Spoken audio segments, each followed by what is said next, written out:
Good morning. I just woke up, which is my excuse. It's a good excuse to use any time of day, really. Just woke up. And I feel... Oh, I wanted to give you an update on my apple cider vinegar fire cider. I let that marinate for a month and change. And then I drained all of it through a sieve into some bottles like this one. And the leftover onions and garlic and ginger that was used in it still tasted great. They still tasted like pickles, and I just don't want to waste them. So I put them all in this huge jar. I don't know what I'm going to do with it. I probably will not be able to finish or even like make a dent in this, but I don't want to throw it away just yet, so I'm keeping it here.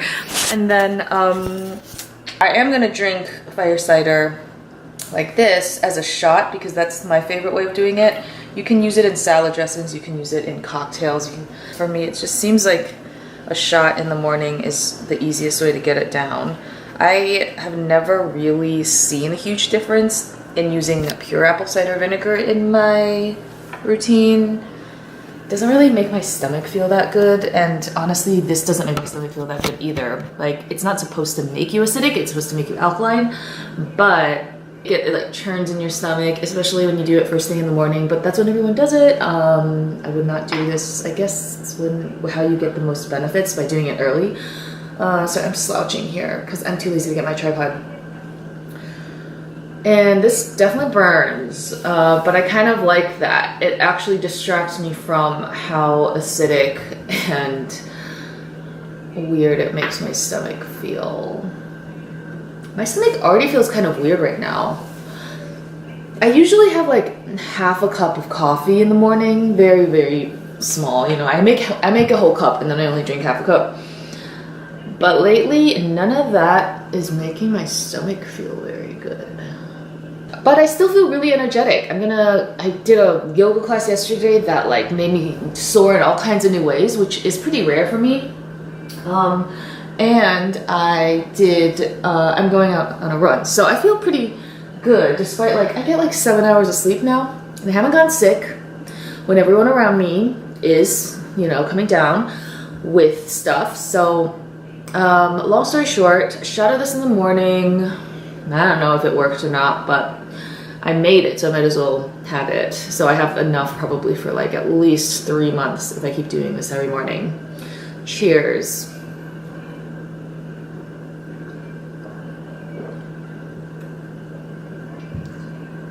I never finished the whole thing in one.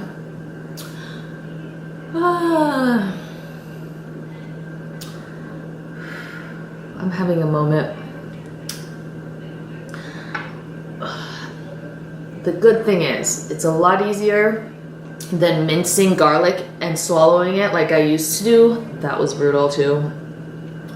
The burping and the burning that it brought my stomach was way worse than this. But yeah, this isn't a fun time. Maybe I'll just go into this chat about identity that I want to talk about. Yeah. I don't know. It's an interesting time right now. I'm in a strange mood for slightly personal reasons. So personal reasons seem like that's exactly what I made this YouTube for. So I don't know. I don't want to talk about it right now. But let's cut. Yeah, let's cut it now.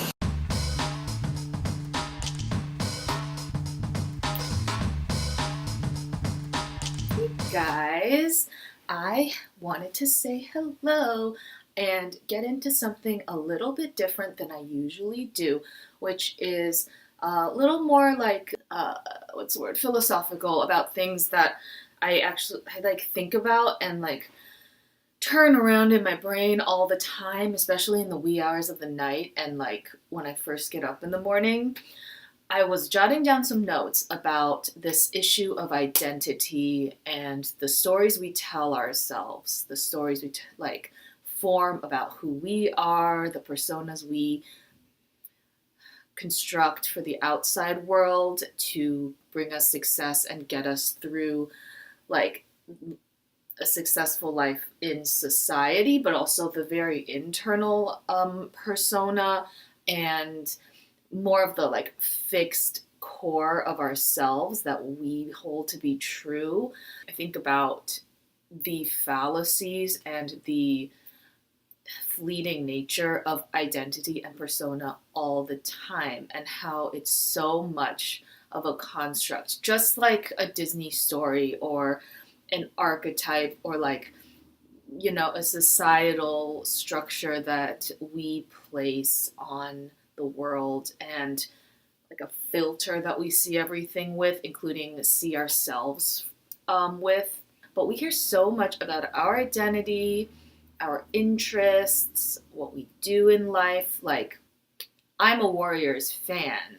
I am a marketer. I am a wife and a mother. And all of these great, like, kind of, you know, things that are from the outside world that we've brought in and made our identities. And, like, it obviously it brings people together. It creates community. It creates just, like, drive and motivation to like help and contribute and make things. On the other hand, it can be really limiting because sometimes it just like holds people back, and it's like, well, I'm not an extrovert, or like I'm not a performer, or I'm not creative.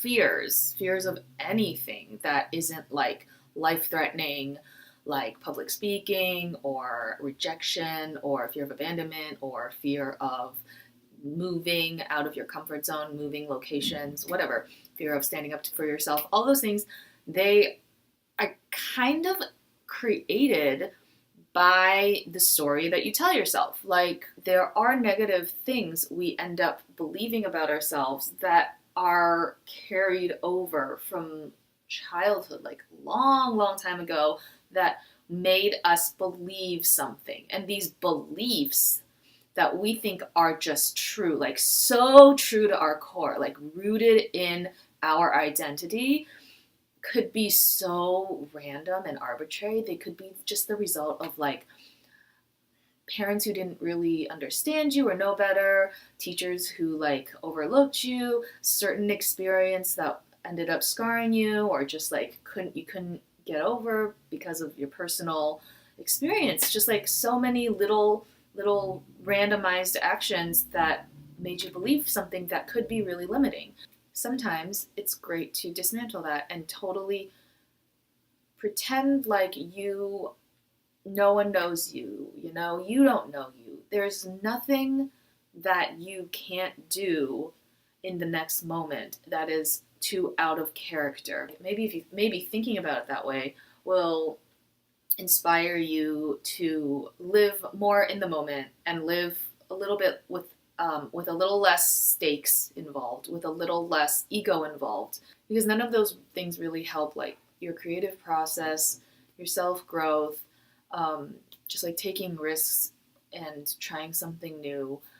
None of those things really at the end of the day matter. Like, I'm still firmly a believer that like the feelings that you have, which are totally legit, are not reality.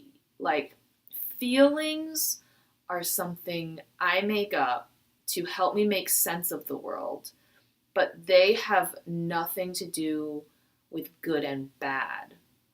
Like, for example, if I'm staying in sick all day and it's raining outside, it makes me feel kind of good. It's like, oh, the world is like also kind of feeling blah, and I wouldn't have been able to go outside anyway, so I'm just gonna be inside and enjoy the sound and the smell of rain and just take a chill day, right? But if I wasn't sick and it was raining when I wanted to have a picnic that day, my mood is going to be completely different. And the rain immediately becomes this like antagonist, this like horrible thing that the gods have bestowed on me. Like, why is this rain making my day so shitty? Which again is totally unrelated to the rain. Rain isn't shitty nor awesome. It's just what it is. But the meaning I put onto it is everything, unless you don't make it everything. Like, if I just can apply this more to like finding a job, finding a partner, you know, it really takes you out of your feelings and more like moment to moment, like what is the experience I'm having right now, and like am I conscious enough to know that like whatever is in here, that's also a construct almost just as much as like the construct you make when you're like giving a speech and you're like at work and it's like your facade, you know, like what's inside is totally still constructed from your brain. You really don't need to be whatever you think you are for another second if you didn't want to. So that's just something I was thinking about. I'm sure I'll have more to talk about in that area soon. Until then, thanks for watching. Thanks for this very rambly thing, but I think it's getting closer to what some of the things I want to talk about are on this channel. So I will talk to you next time.